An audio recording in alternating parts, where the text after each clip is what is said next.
Juste au moment où elle commençait à sombrer dans le sommeil, elle entendit un bruit qui lui glaça le sang. C'était le son de la porte de la chambre qui s'ouvrait en grinçant. Nyoka se redressa, son cœur battant à tout rompre.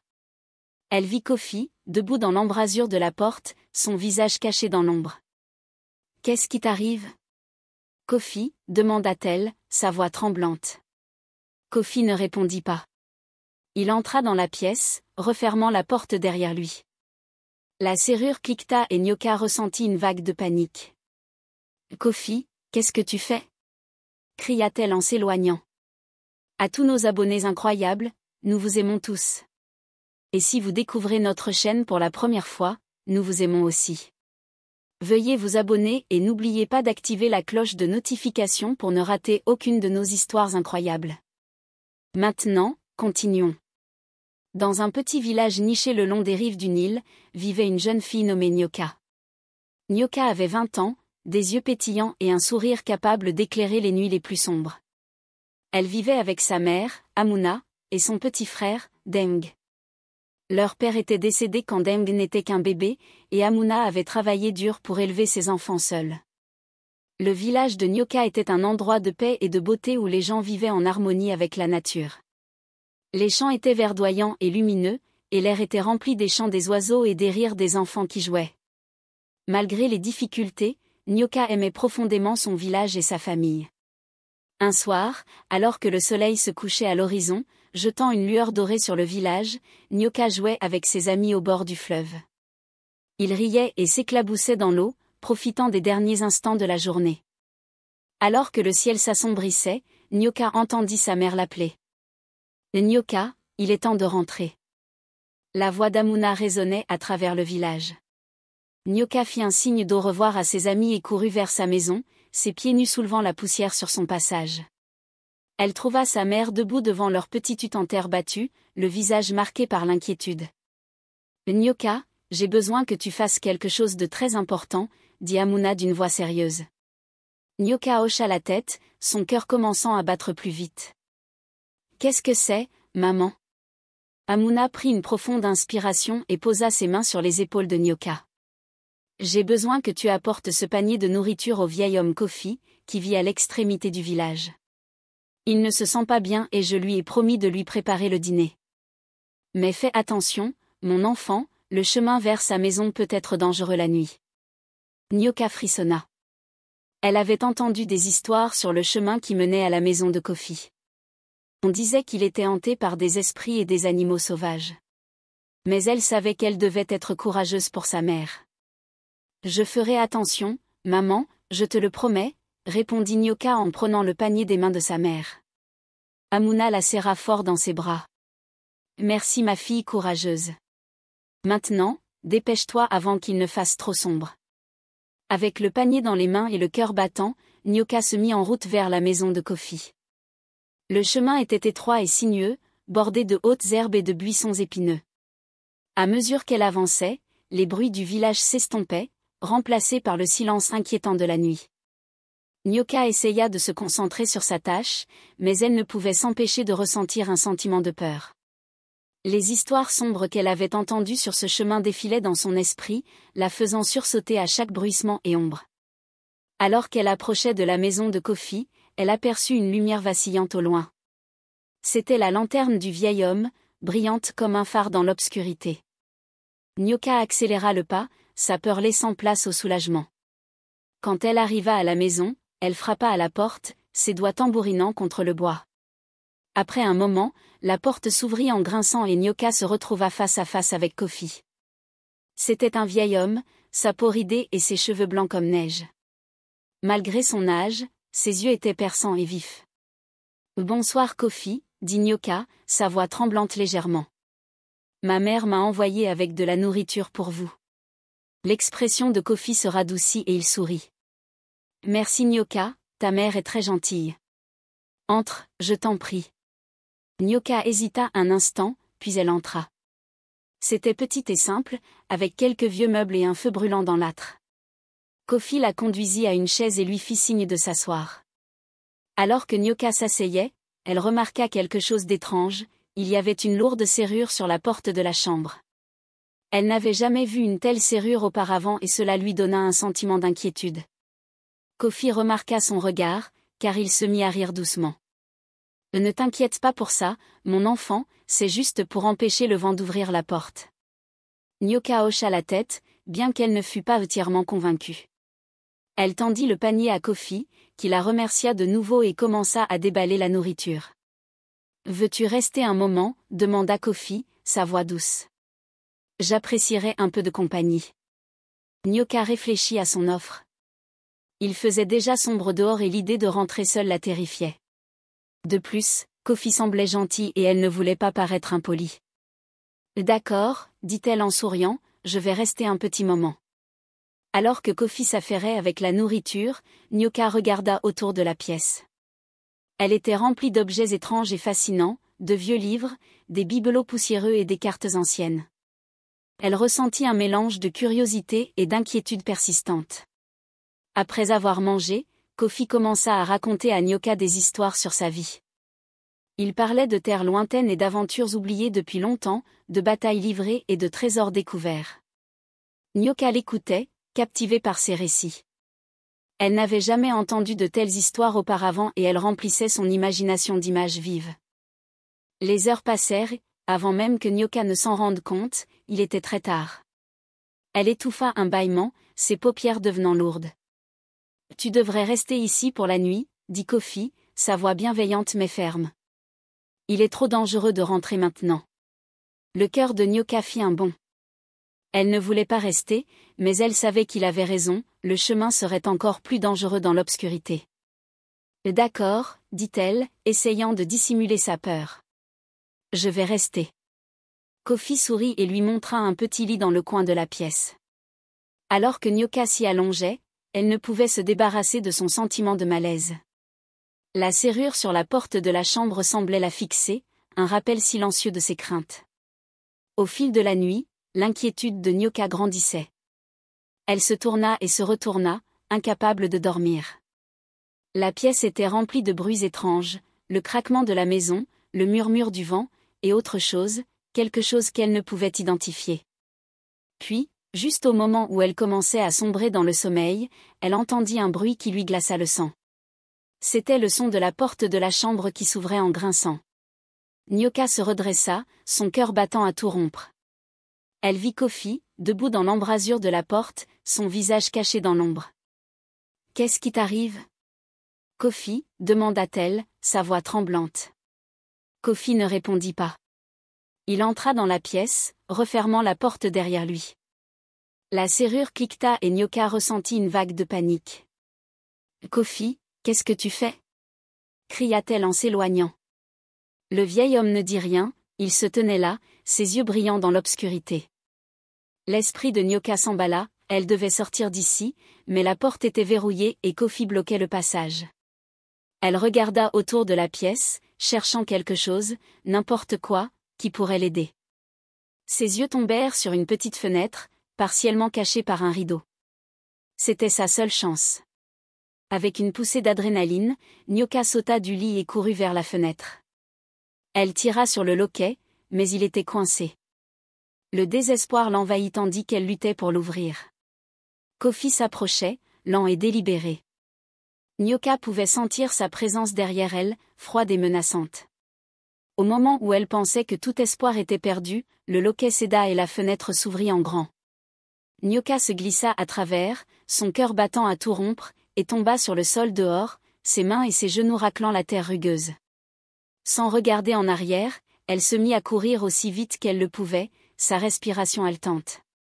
L'obscurité l'encerclait, mais elle ne s'arrêta pas, elle ne pouvait pas s'arrêter. L'esprit de Nyoka était un tourbillon de peur et de confusion, que s'était-il passé avec Kofi? Pourquoi l'avait-il enfermée dans la chambre? Elle ne savait pas et peu importait. Tout ce qu'elle voulait, c'était rentrer chez elle, retrouver la sécurité des bras de sa mère.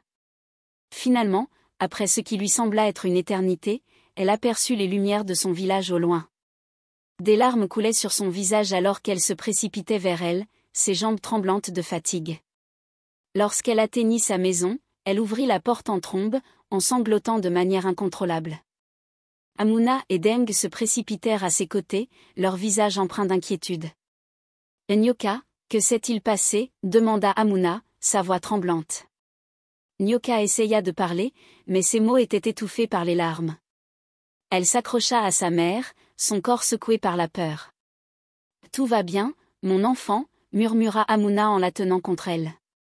Tu es en sécurité maintenant. Alors que Nyoka pleurait dans les bras de sa mère, elle ne pouvait se défaire de ce sentiment de terreur. Elle ne savait pas ce qu'il était devenu de Kofi, mais elle savait une chose, elle n'oublierait jamais la nuit où le vieil homme ne l'avait pas laissé sortir de la chambre. Les jours passèrent et le souvenir de cette nuit hantait Nyoka. Elle ne pouvait ni dormir ni manger et ne cessait de penser à Kofi. Sa mère et son frère essayaient de la réconforter, mais la peur restait en elle. Un soir, alors que le soleil se couchait sur le village, Amuna s'assit près de Nyoka, son visage marqué par l'inquiétude. « Nyoka, il faut que tu me dises ce qui s'est passé cette nuit-là, » dit doucement Amuna. « Tu n'en as pas parlé et je vois que cela te ronge. » Nyoka prit une profonde inspiration, ses mains tremblantes. Elle avait tenté d'enfouir ses souvenirs, mais elle savait qu'elle ne pouvait plus fuir la vérité. Sa voix tremblante, elle commença à raconter les événements de cette nuit fatidique. « Je suis allée chez Kofi, comme tu me l'avais demandé, » dit Nyoka, sa voix à peine audible. « Il était gentil au début, nous avons dîné et il m'a raconté des histoires, ensuite, il m'a enfermée dans la chambre. » Les yeux d'Amuna s'écarquillèrent de choc. « Il t'a enfermée dans la chambre ? Pourquoi ?» Nyoka secoua la tête, les larmes coulant sur ses joues. « Je ne sais pas, maman. Il n'a rien dit, il se tenait juste là à me regarder. J'étais tellement effrayée. » Amuna serra Nyoka dans ses bras, la tenant fermement. « Oh ma pauvre enfant, je suis tellement désolée. Je n'aurais jamais dû t'envoyer là-bas. » Nyoka s'accrocha à sa mère, ressentant un mélange de soulagement et de tristesse. Elle avait gardé cette peur enfouie en elle pendant trop longtemps, et maintenant, elle se libérait enfin. « Nous devons découvrir ce qui est arrivé à Kofi, » dit fermement Amuna. « Nous ne pouvons pas laisser cela sans réponse. » Le lendemain matin, Amuna et Nyoka se rendirent chez l'aîné du village, une sage-femme nommée Lou. Elles lui racontèrent tout ce qui s'était passé et Lou écouta attentivement, le front plissé d'inquiétude. « C'est en effet très troublant, » dit Lou d'une voix grave. « Kofi a toujours été un homme bon, mais quelque chose a dû changer. Nous devons découvrir ce qui s'est passé. » Lou rassembla un groupe de villageois et ensemble, ils se dirigèrent vers la maison de Kofi. Nyoka resta près de sa mère, son cœur battant d'un mélange de peur et de curiosité. Lorsqu'ils arrivèrent, la maison était étrangement silencieuse. La porte était entr'ouverte et l'intérieur semblait intact depuis la fuite de Nyoka. Les villageois appelèrent le nom de Kofi, mais il n'y eut aucune réponse. « Explorons la maison, » dit Lou d'une voix calme et ferme. « Nous devons trouver des indices. » Les villageois se dispersèrent, fouillant la petite maison. Nyoka resta avec sa mère, ressentant une montée d'appréhension alors qu'ils passaient d'une pièce à l'autre. Dans la chambre, ils trouvèrent la serrure qui avait piégé Nyoka. Elle était lourde et ancienne, couverte de symboles étranges que personne ne reconnaissait. « Qu'est-ce que c'est » demanda un des villageois en tenant la serrure. Lou l'examina de près, ses yeux se plissant. « Ceci n'est pas une serrure ordinaire. Elle est enchantée. » Le cœur de Nyoka fit un bond. « Enchantée ? Qu'est-ce que cela signifie ? » Cela signifie que quelqu'un, peut-être Kofi, a utilisé de la magie pour lier cette porte, expliqua Lou. Mais pourquoi, et où est Kofi maintenant ? Alors qu'ils continuaient leurs recherches, ils découvrirent d'autres objets étranges, un vieux livre rempli d'écritures mystérieuses, une pochette d'herbe, et une figurine en bois sculpté qui semblait dégager une énergie sombre. « Nous devons emmener ces objets chez le chaman, » dit Lou en rassemblant les objets. « Il pourra peut-être nous en dire plus. » Les villageois acquiescèrent et se dirigèrent vers la hutte du chaman, située à l'extrémité du village. Le chaman, un vieil homme sage nommé Yora, les accueillit avec un regard empreint de sagesse. « Je vous attendais, » dit Yora, sa voix grave et résonnante. « J'ai senti une perturbation dans le village. » Lou expliqua ce qui s'était passé et Yora examina les objets qu'ils avaient apportés. Il murmura des incantations et agita ses mains au-dessus des objets, les yeux fermés en concentration. C'est de la magie noire, dit finalement Yora. Kofi devait essayer de protéger quelque chose ou quelqu'un. Nyoka ressentit un frisson lui parcourir l'échine, protéger quelqu'un, mais qui? Les yeux de Yora rencontrèrent ceux de Nyoka, et elle y vit une lueur de tristesse. Je ne sais pas, mon enfant. Mais quoi que ce soit, c'est puissant. Les villageois échangèrent des regards inquiets. La magie noire était dangereuse et ils ne savaient pas à quoi ils avaient affaire. Nous devons retrouver Kofi, dit Yora fermement. Il détient les réponses. Mais Kofi restait introuvable. Les jours se transformèrent en semaines et il n'y avait aucun signe du vieil homme. Les villageois continuèrent de chercher, mais c'était comme s'il s'était volatilisé. Nyoka tenta de reprendre le cours de sa vie normale, mais la peur et l'incertitude persistaient. Elle ne pouvait se défaire de la sensation que quelque chose l'observait, attendant dans l'ombre. Un soir, alors que Nyoka était allongée dans son lit, elle entendit un léger murmure. Au début, elle crut que c'était le vent, mais elle se rendit vite compte qu'il s'agissait d'une voix qui l'appelait par son nom. Nyoka. Elle se redressa, le cœur battant. La pièce était plongée dans l'obscurité, mais elle aperçut une faible lueur provenant de la fenêtre. Elle sortit du lit et se dirigea vers la fenêtre, les mains tremblantes. Dehors, sous la lumière de la lune, elle vit une silhouette se tenir au bord du village. C'était Kofi. Le souffle de Nyoka se bloqua dans sa gorge. Elle voulut crier, appeler sa mère, mais quelque chose la retint. Elle ressentit une étrange attraction, une force qui la poussait à aller vers le vieil homme. Elle sortit de la maison, ses pieds nus glissant silencieusement sur le sol, et s'approcha de Kofi. En s'approchant, elle remarqua qu'il avait changé. Ses yeux, autrefois perçants, étaient maintenant remplis de tristesse. Nyoka, dit doucement Kofi, sa voix tremblante. Je suis tellement désolée. Nyoka sentit une boule se former dans sa gorge. Qu'est-ce qui s'est passé, Kofi? Pourquoi m'as-tu enfermé dans la chambre? Kofi poussa un profond soupir, ses épaules s'affaissant. J'essayais de te protéger.